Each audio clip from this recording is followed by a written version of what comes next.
ہیں, ہمارے جو ایتھلیٹس ہیں وہ بڑا اس میں نام بنا رہے ہیں. تو عثمان وزیر کی کامیابیوں کا سفر جاری ہے, لیکن ان سے ہم اس حوالے سے بات کر لیتے ہیں کہ فیسلٹیز کیا ہیں اور آگے کے ظاہر گولز کیا ہیں. تو عثمان وزیر باکسر ہمارے ساتھ موجود ہیں. تھینک یو سو مچ. اور باکسنگ چیمپئن شپ میں آپ نے بڑا کہتے ہیں نا زبردست کھیل پیش کیا. آپ کو پہلے تو مبارکباد ہو بہت.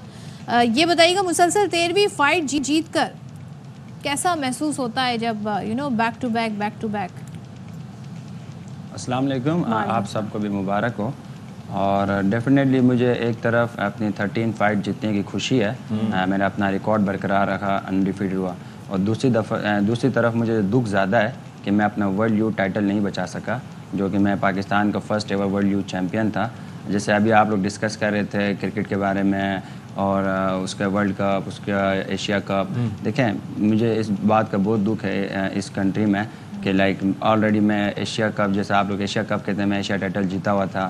اسے میں ڈیفینڈ ایک دفعہ کیا, 2 دفعہ کیا, سپورٹ نہیں ملی, مجھے ویکینٹ کرنا پڑا فائنینشیل. اس کے بعد مڈل ایسٹ کپ تھا, مڈل ایسٹ ٹائٹل میں جیتا ہوا تھا ورلڈ باکسنگ کونسل کا, اس پہ مجھے سپورٹ نہیں ملی, وہ بھی مجھے ویکینٹ کرنا پڑا. اسی طرح ایک میں نے 9 سال مطلب محنت کر کے ورلڈ کپ جیتا تھا یوتھ کا, اس پہ بھی مجھے فائنینشیل سپورٹ نہیں ملی, مجھے وہ ویکینٹ کرنا پڑا. عثمان ایک چیز یہ ہے کہ ہم یہی رونا روتے ہیں because we understand boxing as a sport کہ وہاں پر سینکشننگ فی جو ہوتی ہے وہ بہت زیادہ ہوتی ہے, and you need a sponsor for that. کروڑوں روپیہ بھرنا آسان کام نہیں ہوتا. اور آپ یہ دیکھیں کہ پاکستان کی جانب سے ایک برطانوی نژاد ہمارے جو باکسر تھے عامر خان, انہیں سکسیس ملی. اس کی ریزن یہ تھی کہ وہ برطانوی شہری تھے, وہ وہاں سے ان کو مالی سپورٹ اور وہ مل جاتی تھی, plus he was well of.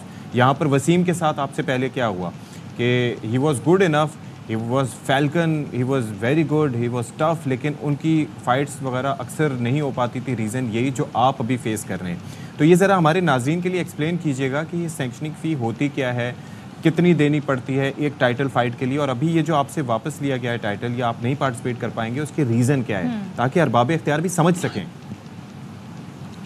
دیکھیں ایسا ہی ہے جیسے کہ میں 9 سال محنت کی, میرا ایک ڈریم تھا کہ ورلڈ یوتھ ٹائٹل جیتوں, کیونکہ پاکستان میں پروفیشنل باکسنگ نیو سپورٹس ہے. تو اس میں پھر میں نے یہاں تک میں پہنچا, پھر مجھے اناؤنس کیا گیا کہ ہم آپ کو اسپانسر کریں گے ورلڈ یوتھ ٹائٹل فیس, وہ نہیں ملے. 2 سال ہو گئے جتنے بھی اناؤنسمنٹ ہوا, آج تک ہمیں وہ ملے ہی نہیں. اور اس کے پھر جو آپ سینکشن فیس کی بات کرنا, پتہ ہے باکسنگ ایک ایکسپینسو سپورٹس ہے. جیسے آپ نے سعودیہ دیکھا ہوگا, ریاض سیزن ہو رہا ہے, وہاں پہ کرسٹیانو رونالڈو کو لے کے آ رہے ہیں, بڑے بڑے سپر سٹارز آ رہے ہیں, باکسنگ کی فائٹس ہو رہی ہیں. وہ $100 ملین کی فائٹ ہو رہی ہے, $50 ملین کی فائٹ ہو رہی ہیں, 30 ملین, 80 ملین. تو وہاں پہ آپ ہوتا ہے جو کوچز ہوتے ہیں ان کی فیس $10,000 $15,000 ہوتی ہے اچھے کوچ کی, اگر آپ اچھے لیول پہ کھیل رہے ہو. آپ کی سینکشن فیس ہے, آپ کے پروموٹر کی فیس ہے, آپ کے میڈیکل ہے, آپ کے ٹیم کا ٹریولنگ ہے, کاسٹ ہے, تو سب کچھ ملا کے آپ کا اچھا خاصا $30,000-40,000 آپ کے فائٹ پہ لگتے ہیں. اگر آپ کوئی ٹائٹل کھیل رہے ہیں, ورلڈ ٹائٹل ہو یا کوئی بڑا ٹائٹل ہو, تو اس میں تو اور زیادہ ہے. تو یعنی کہ کروڑوں روپے لگتے ہیں. افسوس یہ ہے, ڈیفینیٹلی کروڑوں روپے ہیں. اور مجھے دیکھیں دکھ ہے, ہر بندے کو اپرچونٹی ملی, وہ ایک کنٹری چھوڑ کے چلا گیا پاکستان. آپ کو پتہ ہے ہمارے پاس ایک ہی برونز میڈل تھا ہماری ہسٹری میں پاکستان کے پاس اولمپک میں, باکسنگ میں. ان کے ساتھ بھی ایسا ہوا, وہ ملک چھوڑ کے چلے گئے آج جاپان میں. اس کے بعد آپ دیکھ لیں کامن ویلتھ گیمس میں ہمارے پاس ہسٹری میں ایک ہی میڈل ہے باکسنگ کا, وہ یہ ملک چھوڑ کے چلے گیا. اس کے علاوہ آپ نے ایگزامپلس بہت دیکھی, جس کو جہاں چانس ملا وہ چھوڑ کے چلا گیا. صرف میں تھا کہ میں نے کہا نہیں, میں نے اپنی باکسنگ کو بھی پروموٹ کرنا ہے ساتھ ساتھ, میں یہاں پہ لگا رہا. تو آج شاید مجھے دکھ ہوتا ہے کہ میرا ڈیسیجن غلط تھا, مجھے بھی کسی کنٹری کی طرف اس کا حل کس طرح نکالا جا سکتا ہے؟ کیا یہ تو ایک الگ بات ہے کہ نیگلیکٹ کیا جاتا ہے, لیکن کیسے حل نکالا؟ دیکھیں حل ایسا ہی ہے کہ ڈیفینیٹلی جیسے پاکستان اسپورٹس بورڈ ہے, ان کے میں ڈی جی صاحب ہیں امجد گل صاحب, جب یہ ایشو اٹھا تو انہوں نے مجھے بلایا, کل انہوں نے مجھے اچھے سے ویلکم بھی کیا, اور ان کو میں نے پھر ساری اسٹوری سنائی وہاں پہ. انہوں نے پوچھا کیا ہے, تو میں نے کہا یہ مسئلہ ہے. تو انہوں نے پرومس کیا کہ ہم 4-5 دن میں آپ کے لیے فائنینشیل انیشیٹو لیں گے اور آپ کو سپورٹ کریں گے. اور تو شاہد اسلام صاحب وہاں پہ تھے.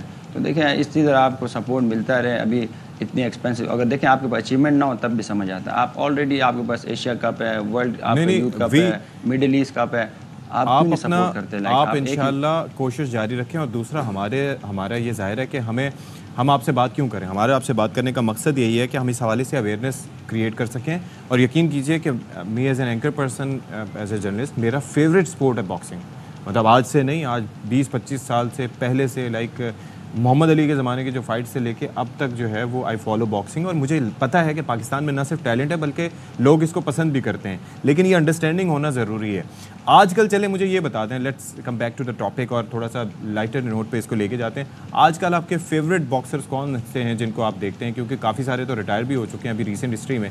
اس وقت آپ کس کو آئیڈیلائز کرتے ہیں, آپ کہتے ہیں کہ یار that person is a good boxer internationally? دیکھیں جو میرا فیوریٹ فائٹر ہے وہ تو جارج لینارس ہے آل ٹائم. میں کوشش کرتا ہوں اس کو فالو کروں, دیکھوں. اور لائک اس ٹائم آپ کو پتا ہے کینیلو الویرس ہے, تو بہت سارے لوگ کہتے ہیں کہ میں لائک تھوڑی تھوڑی چیزیں اس کے ساتھ میچ کرتا ہوں اس کا اسٹائل, تو میں ہم کینیلو الویرس کو دیکھتا ہیں. اچھا, وہ جا کے وہ تو 168 پہ بھی جا کے فائٹ کر کے آیا, لیکن دمتری بیوول سے بہرحال وہ ہار گیا, اور بیوول itself is a very good fighter آج کل. اور اس کے علاوہ یہ جو ویٹ ڈفرینس ہو اور اتنا پریشر ہو تو سم ٹائمز ہو جاتا ہے. اچھا, اور کرافورڈ اور اس کے علاوہ یہ باقی جو ہے وہ جیوانٹا ڈیوس یا پھر لوماچینکو, ان کے بارے میں آپ کی رائے کیا ہے؟ ٹینک ڈیوس بہت اچھا ہے, لوماچینکو تو بہت ٹیکنیکل ہے, اور ٹینک ڈیوس اس ٹائم فیوریٹ جا رہا ہے سب کا, کیونکہ ہارڈ ہٹر ہے, اور جو لائک اچھے چیمپئنس تھے, ورلڈ چیمپئن, انہوں نے سب کو بیٹ کیا ہے اور ناک آؤٹ کر کے بیٹ کیا. اور کرافورڈ کو بھی اچھا دیکھا جا رہا ہے, like he is the ultimate best. Crawford تو بہت اچھا ٹیکنیکل ہے, اور لائک یہ کہ کچھ ایسے ہیں فائٹرز بہت ٹیکنیکل اچھے ہیں مگر وہ لوگ ان کو مطلب پسند نہیں کرتا. اگر کچھ ایسے ہیں جیسے ٹینک ڈیوس ہے, وہ لوگوں کا فیوریٹ ہے, کیوں اس کے اندر کوالٹیز ہیں, وہ ایسی چیزیں کر رہے ہیں جو باقی فائٹرز نہیں کر رہے. اسی طرح کینیلو تھا, وہ کر رہا تھا جو تو لوگوں کا فیوریٹ ہو رہا تھا. کچھ ایسے فائٹرز ہوتے ہیں جو ڈفرینٹ کرتے ہیں تو وہ پھر لوگ پسند کرتے ہیں. اچھا, مجھے حیرت پتہ ہے کس چیز پہ ہوتی تھی, ون لاسٹ تھنگ, کہ یہ فلوئڈ کو دیکھ لیں, اس کا ہمیشہ سے اسٹائل یہی رہا ہے کہ hit and don't get hit, لیکن اس کے باوجود وہ لوگ بورنگ اسٹائل ہونے کے باوجود لوگ یہ دیکھنے کے لیے اس کو جاتے تھے, یہی سوچ کے جاتے تھے کہ ہار جائے, and he is the billionaire. ہار جائے, دیکھیں وہ ریکارڈ ایسا ہے, لائک 50-0 ہے وہ, 50 اور 50-0 ریکارڈ ہے اس کا. اور ڈیفینیٹلی ایک باکسر ہے اسپورٹس کے اندر, لائک ورلڈ کے اندر ایتھلیٹس میں وہ ہے کہ جس نے 1 بلین کراس کیا ہے, لائک جیسے ٹائیگر ووڈ ہو گیا, اس طرح کچھ ایتھلیٹس ہیں 2-3 ہیں, وہ آتا ہے, وہ تو لائک. چلیں, تھینک یو سو مچ عثمان, اور ظاہر ہے ہم آپ کے لیے کہیں گے